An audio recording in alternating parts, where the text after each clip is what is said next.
Welcome to Class 11. We're going to deal with the last class of kinetics of particles. Is that true? Yeah, it is.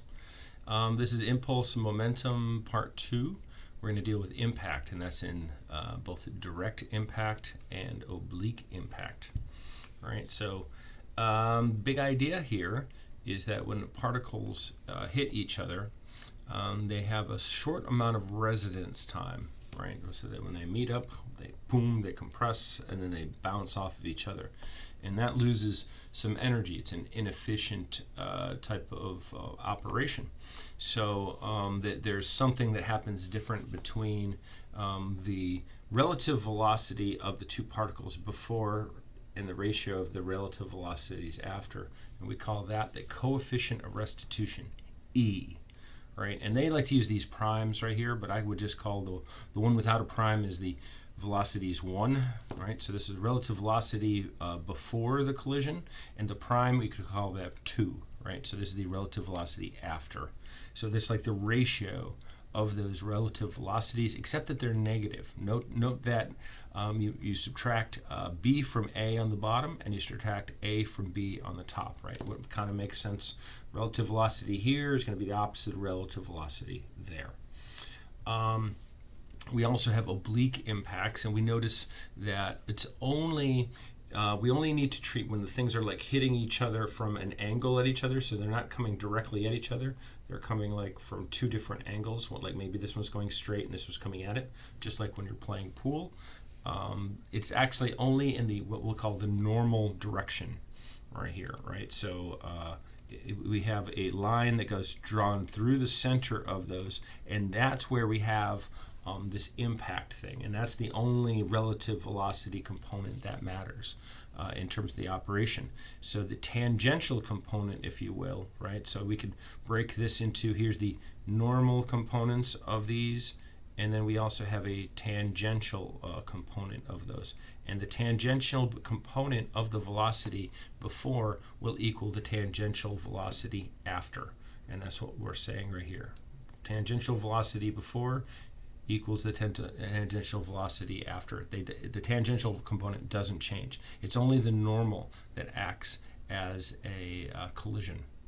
Right. So before we begin, let's take a little recap of particle kinetics because we're here at the end, and we know that we have Newton's second law, work and energy, and impulse and momentum.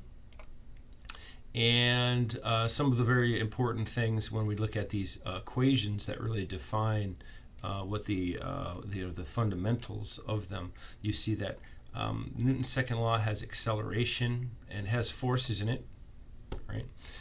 Where we have in work and energy, we have potential energy. That's what they're calling this. Calling that potential energy, kinetic energy, and we had force where it's going to be force times a distance, right? So over here we have forces and equating them with acceleration. Here we have forces in distance and velocity, and here we have forces in time and velocity, right? So those are kind of like the fundamentals right there. So it's a good idea to kind of like review the different types of scenarios that you have, and that's what they've done here. This is a slide or a table from the book, so check it out. And they like to have this SMART acronym right here. So here is a direct central impact, right? So this is section 13.4a, direct central impact. And what they mean is when two particles, and we don't have to be going in different directions, this one just happens to be going faster, he catches up with this one, and we have an impact. And now this impact is going to be equal and opposite. So it's actually a conservation of momentum problem, right? Momentum before equals momentum after. The problem we have here is that we're going to have our unknowns are going to be the velocities after the impact. So we have one equation and two unknowns. So we need to have something else, right? So that's what we have, right? We need something else. And I like this figure from another book because it shows them deforming. That we're going to have when they first enter each other, they start to compress and they build up. and then they start to expand, right? So there's actually, you could obviously think of it like springs and spring potential energy, and that's like, we call it strain energy, and the strain energy has collected, and then it releases out, and then it goes out. So we could think about it taking some amount of time, and that release right there is inefficient, right? There's things that go away, like the sound and that type of stuff. So what we have instead for here, I'm going to write it out onto my paper instead of trying to use the board, and I didn't turn my camera on, so we'll see, we'll discard this, yes, and let's turn our cameras on and have here,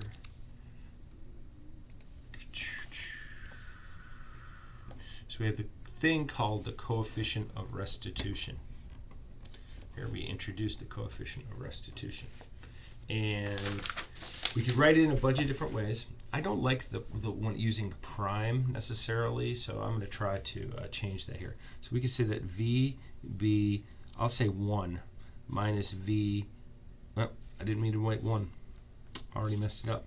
VB2, right? So it's the second state that's on top, and A2 divided by VA1 minus VB1, right? So we go the relative velocity after, and the negative of the vel before. Or you can put the negative on the top.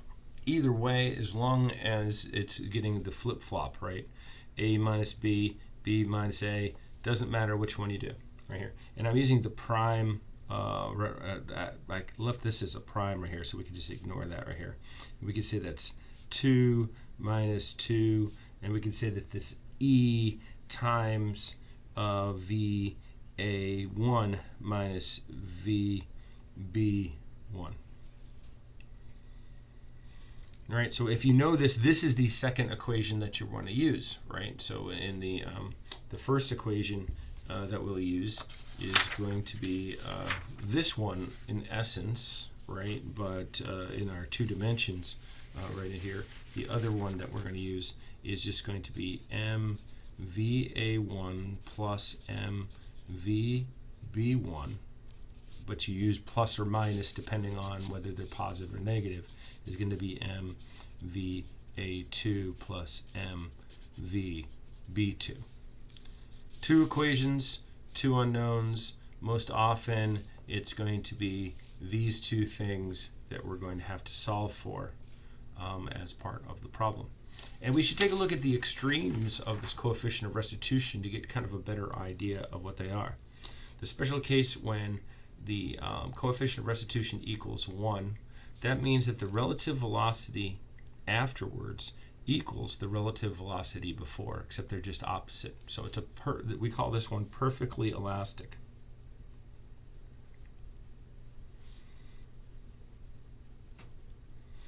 Because there's really no losses taking place. So we will see that kinetic energy will be conserved when that happens, right? Because well, I'm pretty sure it happened. Yeah.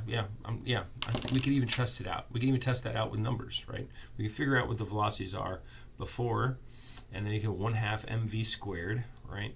And plus 1/2 mv squared of each of the particles, and then you set that equal to 1/2 mv squared plus 1/2 mv squared of the new velocities, and we will see that if the relative velocity between them, we're going to see that they actually will equal each other, so we will have conservation of energy.